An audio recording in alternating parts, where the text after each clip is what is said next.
thanks very much. It's great to be here, obviously.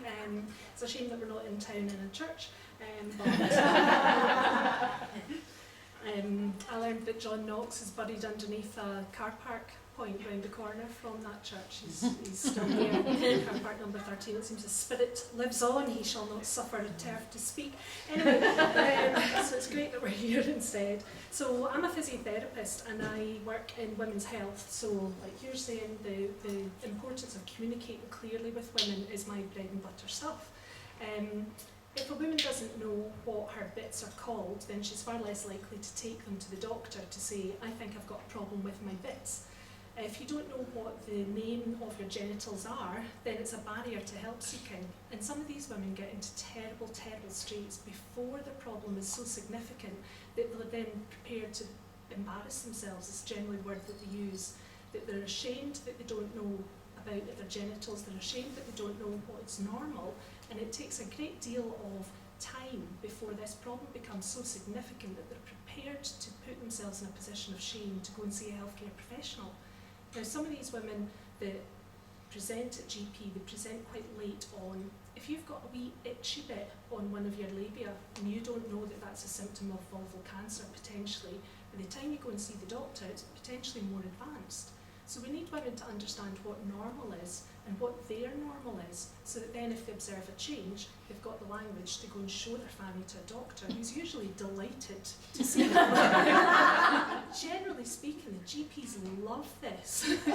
Really, there's because they know it's hard for somebody to go and talk about their genitals or their bum. They know that it's an act of bravery to even mention it to a healthcare professional. Never mind get your knickers off during a consultation. It's usually only 8 minutes and you've spent 4 of them greeting anyway. They are genuinely delighted that you've made the time to go and see them. So I get very cross that women don't know the basics of their own anatomy, because it seems to me totally counterproductive. Apart from the threat to your health, the impact that has on your well-being and your sense of self. If you don't know the names of your different bits of your genitals and what normal looks like, you're far less likely to think that yours is awesome and should be shown to everybody. You're far less likely to invite people to get up close and personal with your fanny because it's worth it. And that really bothers me because it impacts on people's quality of life. I'm not saying you need to be a mad shagger, but if you're not crippled with shame and stigma, that's a good thing. And forever, women's bodies have been treated in that way, that we've been told that we are dirty and that we are smelly and we are disgusting and we are lesser. And it's just not true. But we subscribe to this inevitably in 2022 because usually people are making money out of it, to be honest. There's a whole industry that exists to tell you that your genitals are disgusting and you need to buy their Febreze in a bottle to spray all over it so that you're socially acceptable. But that's another issue. So what I work with is women come into clinic if they have got problems controlling their bladder or their bowel, if they've got a vaginal prolapse, which is when the muscles and the gristle isn't holding all your organs up where they should be and you've got bits drooping around and causing pain or discomfort. If they've had a baby and they've got postnatal changes, if they're menopausal, or if they've had an injury, or if they've had cancer and they've had some sort of treatment. So it's quite a broad base of people that we see, and it's women from all ages, from girls that are pubertal to women that are getting quite elderly, and you can make a huge difference to their life, because most of the problems that people come into clinic with can be helped, and yet we don't talk about it. So with this change that's happening with moving away from sex-based language into gender-based language, I'm really concerned about it, because if we've got data that says that 50% of women in the UK aren't confident about which is the vulva and which is the vagina, once you start messing around with the accepted language and saying 50% of cervix owners don't know which is the vulva and which is the vagina, and they also don't know what cervix is and whether they are one or not, then that further reduces the impact that you have with any health messaging. I would quite like it if women didn't die of vulval cancer. No, it's not common, but it responds really, really well to treatment. But unless they know that a wee white itchy bit in one of their labia is a symptom that they probably need to take their family to see a doctor, they're not going to do it. This is not complex messaging to give to women. It's not complex to say, get a mirror, have a look at your bits, get to know what all the bits do, which bit is tickly and which bit is not. this is useful information for an adult woman to have. Generally speaking, women are very reluctant to look at their own bodies, and this is something that is a feminist issue to me. So the women that are here today, you're all able to get yourselves out of the house and come along to hear a talk. So you're all able to advocate for yourself, I assume. The people that I'm really concerned about are the women that communication is more difficult for them because either English isn't their first language, or they have a learning disability, or they have some other barrier to communicating. Communicating health messaging to the general population is not easy. If it was, I'd be thin and fit. You know, like, I understand all the stuff that I'm supposed to do for my heart health and for, you know, eat more fruit and veg, drink less wine, but I'm not complying with it. Now, if I'm not complying with it, who is? Because I'm a healthcare professional, I have no barriers to my adherence. Just not doing it. When it comes to pelvic health, I had 3 babies in 4 years, which was related to the amount of alcohol I was drinking, obviously. And I didn't do my pelvic floor exercises. I was a completely typical case study. I just was too busy to put myself first. So trying to get women, particularly when they've got young children, or when they're middle-aged and they're sandwiched between because they've got caring responsibilities for grandchildren and their own parents are getting older, and they're trying to hold down a job, and nobody ever tidies up after themselves, and they're the only person in the house that knows where everybody's stuff is, then these women are really, really tired and busy, and trying to get them to put themselves first in order to prioritise their health is a challenge. If you're writing a patient information leaflet in work, you're supposed to write it for the level of an 11-year-old because that's the average age, well, not the average age of literacy. If you can read at the level of an 11-year-old, you can read the Sun newspaper. So that's the level you should be aiming for. But when it's a health message, you're supposed to write it for the level of an 8-year-old because health literacy in the UK is so poor that people just don't have the basics of what they should know about the body. And I can't bear that this means that women are suffering. You know, the stats for this is appalling. The common number that you hear about in advertising, usually it comes from pad advertisers that say 1 in 3 women wet themselves. There's not a reference for that, it's just a convention. There's studies out that recently that say it's 60% of women of all ages are wetting themselves. Now these women it has a massive impact on their sense of self, their sense of well-being.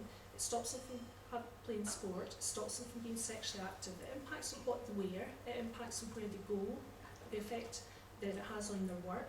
A lot of women land up retiring early. They lose our female talent that's getting up to the top of their career because they have symptoms of menopause and they don't know that I exist. They don't know that fanny physios are a thing. And if they're having leaking, if we can get them into clinic, then 6 sessions of pelvic health physiotherapy cures 83% of stress incontinence. So we can get these women better so that they're back playing sport or just, you know, sleeping through the night without having their sleep disturbed. This is basic information, and the consequences of not communicating that, disseminating it to the general public, are immense on the individual woman, but also from a financial point of view. Now, we don't count the cost of the public purse in Scotland because that would be sensible. To be fair, they don't do it in England either. But Australia did a big study in 2010, and they calculated that the cost of incontinence to the public purse was $43 billion a year. And they did a clever thing, because instead of just counting up the cost of the medication and the surgery and the antidepressants that people were having, they also included the cost of all the hip fractures that were caused by older women that were hurrying to get to the toilet and falling and breaking their hip. It's a huge problem. Apart from the financial implications of that, for that individual woman, it's a massive insult, it's a big injury that could be completely prevented. So I'm really interested in the subclinical women that are taking their time to come to clinic because they're managing and they're busy. And can we target them? And if we're going to target them with this information about do your pelvic floor exercises 3 times a day for 3 months, and if it's stress incontinence, which is the one that you wet yourself a little bit if you laugh or cough or sneeze, 3/4 of them will get dry, but just by doing pelvic floor exercises. So I want to be able to communicate that to the general population, and in order to do that, I need to use the word woman, because these people do not identify as anything other than a woman. Now, saying the word woman in the process of health communication has got me into a spot of bother and made me somewhat unpopular. And I'm standing up for it because it's effective and I'm not wasting my time. I'm busy. I'm a middle-aged woman, I've got all these pressures on. And we just need to be strong, I think, and the evidence says if you communicate with somebody in their language, you're far more likely to build a therapeutic relationship. They're far more likely to buy into it. You know what you're talking about. Therefore, they're far more likely to adhere with what your messaging is. And I'm quite happy to get into trouble because I think I'm right. I think it is worth, though, looking at other wider aspects about language that's used with this conflict between sex and gender. When I look at the literature, a lot of the time when they're talking about gender issues, they say that somebody's transitioning from male to female. Well, that's not correct. You can't change sex as a human being. And much as I understand that it causes some individuals a great deal of upset, it is fact. The correct term should surely be that somebody's transitioning from male to feminine or from female to masculine, because it's a gender thing. And if we start muddying up sex in an incorrect way when you're talking about people that have got gender dysphoria, it causes confusion. Communicating about anything to do with science and anything to do with health has to be accurate, or else you're wasting your time. Clarity is just really, really important. I think we need to get much better at just disseminating what we know, because the stuff that I'm talking about women's health and women that are wetting themselves or pooing themselves, we've had the solutions to this for 40 years. We just haven't bothered telling you all about it. It's really depressing, but I'm on it now. I'm not putting up with it anymore. So the fact of the matter, when it comes to healthcare, we're supposed to be communicating with people in a way that they respond to, and that means putting the person at the heart of it. That's what patient-centred care is, which is the basic of the NHS. If the majority of women want to be called women, this is perfectly obvious. In my own setup, if somebody asks me or describes me as a cervix haver, I get really shirty about it. I am not going to take you seriously. I'm going to draw an opinion about you and your understanding of science, and if you happen to be, I don't know, my cardiologist or my oncologist, then that creates a problem. For if we're going to try and meet people where they are, we need to use the words that are meaningful for them.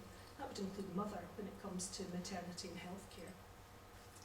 Now, I got myself into another spot of bother because, I know, being a big mouth. A journalist asked me for a quote about a midwifery course that was teaching students how to catheterise a penis.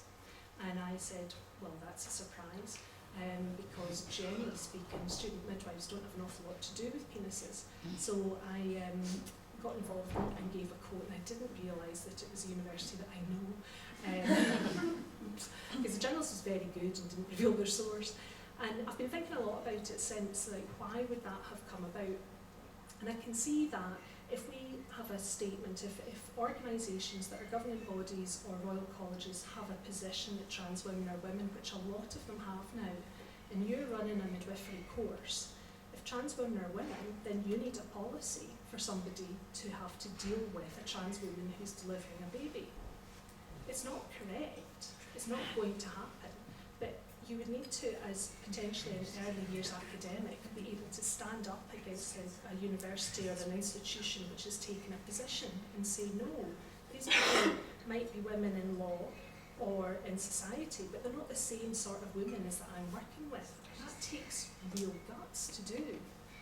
And I'm really worried about it, because I think the impact that had on the midwifery profession that I kind of was involved with, has been really huge. I've spoken to a lot of midwives that are really worried about this, because they feel that they can't use familiar language because they're having to use gender-based language all of the time.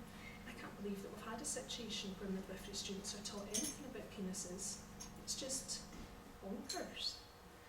And I don't think it has any benefit for the people that have got gender differences either, because it implies that it's possible for somebody who's male to have a baby. And that's not true.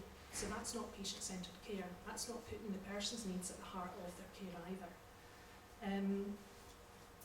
So my understanding of sex is that it is fixed, and it's fixed at conception, and you're there with your sex until you die, and there's nothing you can do about that.